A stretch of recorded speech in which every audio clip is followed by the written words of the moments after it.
मेरी पहचान सिर्फ इतनी है कि I am born in India. Bharat मेरी पहचान है, भारत मेरा सम्मान है, भारत मेरा अभिमान है। आप मुझसे सब कुछ छीन सकते हो, मेरा तन, मेरा लहू, हर कुछ, मुझसे मेरी पहचान भारतीय होने की नहीं छीन सकते, और वही मेरी आइडेंटिटी है। मैं भारतीय हूं, इस पर बहुत गर्व है, और इससे ऊपर कोई गर्व मुझे चाहिए भी नहीं। मैं भारत मां का बेटा हूं पहले, उसके बाद एक मां ने मुझे जन्म दिया है इस भारत स्थल, भारत भूमि पर। उसी के लिए कुछ लिखा था ये कि काश मेरी जिंदगी में सरहद की कोई शाम आए, जब कुछ हो तो बॉर्डर पर हो। काश मेरी जिंदगी में सरहद की कोई शाम आए, काश मेरी जिंदगी मेरे वतन के काम आए। न खौफ है मौत का और न आरज़ू है जन्नत की, मगर जब कभी जिक्र हो शहीदों का, काश मेरा भी नाम आए, काश मेरा भी नाम आए। This is what I would love to introduce myself like that. अगर कोई पूछे कि कौन था वो, जब कोई पूछे मेरे बारे में, तो मेरी ये पहचान लिख देना, उठाना मेरा कमांडो डैगर और छाती पे हिंदुस्तान लिख देना। कोई पूछे पागल था वो कौन, तो भगत सिंह और क्रांतिकारियों का चेला और इंकलाब का गुलाम लिख देना। और बचा हो जो जिस्म में लहू मेरे, निकालना उसे, फेंकना जमीन पे, और मां तुझे सलाम लिख देना। यही परिचय था, है और रहेगा।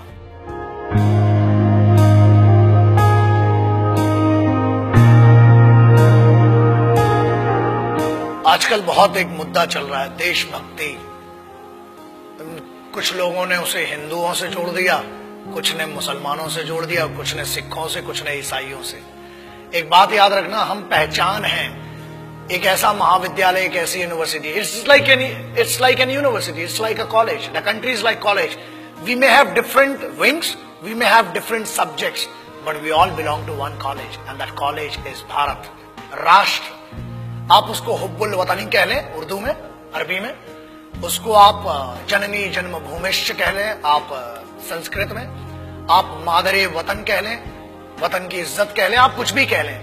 आज बहुत जरूरी हो गया है उस ट्रेटर, उस गद्दार, या बेहतर लैंग्वेज में उसको गद्दार और चूतिया कहेंगे, उसकी बात करना जो आज की डेट में बड़ा सेलिब्रिटी बन के फिर रहा है। Let's talk about that person जिसने हर फौजी और हर इस भारत मां के बेटे को हर्ट किया है। आज उसके बारे में बात करना बहुत जरूरी हो चुका है। न हिंदुओं से न मुसलमानों से इस मुल्क को तकलीफ है गद्दार और बेईमानों से, जिन्हें हम हार समझ बैठे थे गला अपना सजाने को, वही अब नाग बन बैठे हम ही को काट खाने को। पिछले 2-3 महीने it has been disturbing me a lot. I being an Indian, I being a soldier, I being a simple son of this motherland, feel hurt, disheartened, and at the same time I feel pity for them. बुरा लगता है। कारण यह, लोग कहते हैं कि हम कुछ कर नहीं सकते। ऐसा है, करने पर आ जाए तो बहुत कुछ कर सकते हैं, लेकिन हम सम्मान करते हैं भारत के सर्वोच्च न्यायालय का, सुप्रीम कोर्ट का, और उसके आदेश की अवहेलना नहीं करना चाहते हैं। उसके आदेश का पालन करते हुए कुछ गद्दारों को आज भी छोड़ रखा है। वरना ऐसा है, काम ही हड्डियां तोड़ने और जान लेने का हिंदुस्तानी फौज करती है। किसी ने कहा, मैं उन गद्दारों का शायद नाम भी लेना पसंद नहीं करूंगा, बिकॉज वो इतना भी डिजर्व नहीं करते कि उनका नाम इस जुबान पर आए। बट एक चीज बोलना बहुत जरूरी है। कुछ लोगों ने यह कहा कि भारतीय सेना रेपिस्ट है।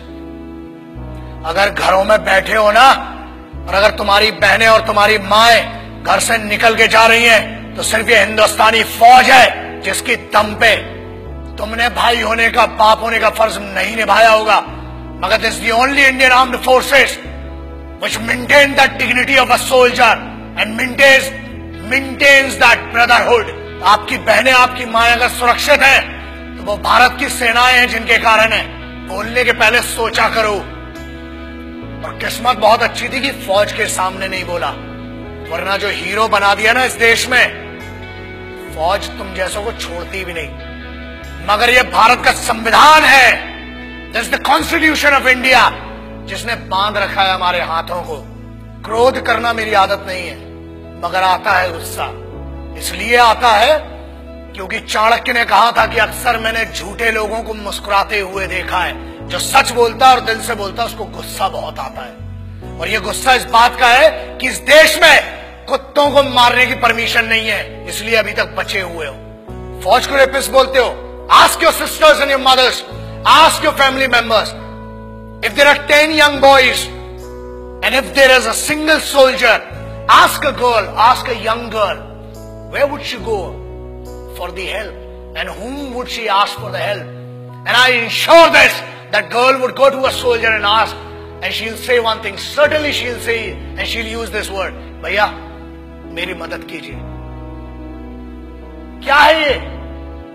जवानी संभल नहीं रही है तो बताओ। 23 साल में शहीद आजम भगत सिंह, राम प्रसाद बिस्मिल, अशफाकुल्लाह खान, चंद्रशेखर आजाद बड़ा बड़ा काम करके चले गए।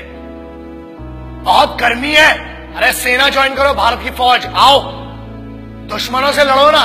घर के अंदर क्यों दुश्मनी का माहौल बनाते हो? एक बात कही गई जिसपे बड़ा दर्द हुआ कि अफजल, अरे वो गद्दार टेररिस्ट, उसके लिए बोलते हो, उसको हीरो बना दिया तुमने, वरना कोई जानता भी नहीं था। ऐसे बहुत आए गद्दार, बहुतों को फांसी लगाई। उसको कहा गया कि अफजल हम शर्मिंदा हैं, तेरे कातिल जिंदा हैं। I feel ashamed for these guys. तेरे कातिल मतलब क्या है? What do they want to say? तेरे कातिल कौन हुए? भारत का संविधान, सर्वोच्च न्यायालय ने उसको फांसी सुनाई है। हर हक दिया इस बात का कि पहले आपकी पिटीशन दायर हो, आपके ऊपर पूरा मुकदमा चलाया गया। अरे समस्या ये, हम तो आतंकवादियों को भी क्या बोलूं, भाषा फिसल जाएगी तो बहुतों के परखच्चे उड़ जाएंगे। आप कहते हो कि तेरे कातिल, चलो, it means you are blaming the constitution of India. Bharat के अगेंस्ट में कहने की न हमने तुम्हें छूट दी है और न आजादी। आजाद हुए हो तो भी इस फौज के कारण और उन क्रांतिकारियों के कारण जिनने अपना लहू बहाया है इस मिट्टी के लिए, तब बना है भारत का संविधान। You can not insult, you can insult me as an individual, you can insult one person, मतलब जो पीठा, जो न्यायाधीश थे, जो वो लोग थे जिनने फांसी की सजा सुनाई, आप उनको कह रहे हैं कि वो कातिल थे। अरे धिक्कार है आपके ज्ञान पर। I feel ashamed for it. पहले आप अपने फैक्ट्स क्लियर करें। अरे जेएनयू के एक लौंडे ने ये कह दिया तो उसको हीरो बना दिया, एंड नो वंडर्स अगली बार मेंबर ऑफ पार्लियामेंट बन के बैठेगा तुम्हारी छाती के ऊपर। हीरो बनाने वाले तुम हो। मुझे किसी से पर्सनल कोई प्रॉब्लम नहीं है, इनकी औकात भी नहीं है मुझसे पर्सनल प्रॉब्लम रखने की। लेकिन एक बात याद रखना, किसी एक बेवकूफ ने यह कह दिया कि भगत सिंह जैसा है। अबे शर्म करो and clear your facts before you compare that guy with revolutionaries. कौन थे वो? किसकी बात कर रहे हो? उस इंसान की who can not deliver to right sentences in one particular language. आप उसकी कंपैरिजन कर रहे हो जो भारत के संविधान को गद्दार कह रहा है। आप उनकी बात शहीद आजम, भगत सिंह, सुखदेव, राजगुरु, ऐसे लोगों से कर रहे हो। कौन थे वो? पता है तुम्हें? तुम एक क्लास के एक छोटे से सब्जेक्ट को पढ़ के ज्ञानी बताते हो और तुम ये कहते हो कि क्रांति लाओगे। क्रांति होती क्या है? क्रांति सबसे पहले शुरू होती है राष्ट्र से।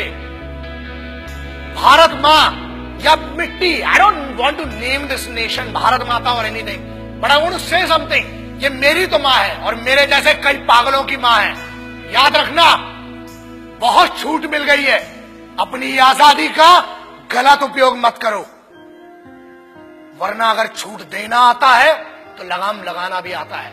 बोलने की आजादी है, ठीक है, हमने आजादी दी है, बट वो आजादी किसने दी है? The freedom has been given to you by the constitution of this country. The Honorable Supreme Court has some guidelines. The Honorable Constitution of this country has some guideline. And we must respect that. आज आप एक बंदे को जिसको जमानत पर छोड़ा गया है उसको हीरो बना दिया। मेरा उस बच्चे से और मेरा उस लड़के से कोई पर्सनल प्रॉब्लम नहीं है, मगर याद रखना इस देश का हर दुश्मन मेरा दुश्मन है। इस भारत माता, इस मिट्टी के ऊपर कोई भी बात करेगा, that guy, that person has to face me and the soldiers of this country. आप कैसे भारतीय सेना को रेपिस्ट कह सकते हो? शर्म करो उस सेंटेंस के ऊपर। अगर आज भी बच्चियां सुरक्षित हैं, if the Indian youth, if everybody, whoever is doing whatever they want to do, if this freedom has been given to them, it is just because of one thing, that Indian Army, Navy and Air Force, the Indian Armed Forces are fighting for you day and night. जब तुम सोने जाते हो तब उनकी duty का वक्त शुरू होता है। शर्म खाओ इस बात के लिए। और याद रखना, भारत को तोड़ने की कोशिश मत करो, ना हिंदुओं से न मुसलमानों से। इस मुल्क को तकलीफ थी, है, कुछ गद्दारों से और कुछ बेईमानों से। And I'm telling you on behalf of every Indian, यार आप क्या बात करते हो? मैं इस देश के यूथ का सबसे बड़ा फैन हूं और मैं कहता हूं, मैं इनका फैन हूं, भारतीय युवाओं का। Indian youth, I am your biggest fan. और याद रखना, अपनी आजादी का गलत उपयोग मत करो, क्योंकि आप जिस ट्रैक पर ले जा रहे हो, तुम इसलिए बचे हो आज तक क्योंकि भारत के संविधान ने आज भी जानवरों, कुत्तों को मारने की आजादी नहीं दी है। अगर होती तो कब के निकल चुके होते। और आज भी इंतजार कर रहे हैं कि तेरा निर्णय सर्वोच्च न्यायालय करेगी, और अगर नहीं किया, keep my words and take my words. ये चेहरा याद रखना, हम बोलते कम है, घसीटते और मारते ज्यादा है। जय हिंद, वंदे मातरम, इनकलाब जिंदाबाद, भारत माता की जय। याद रखना।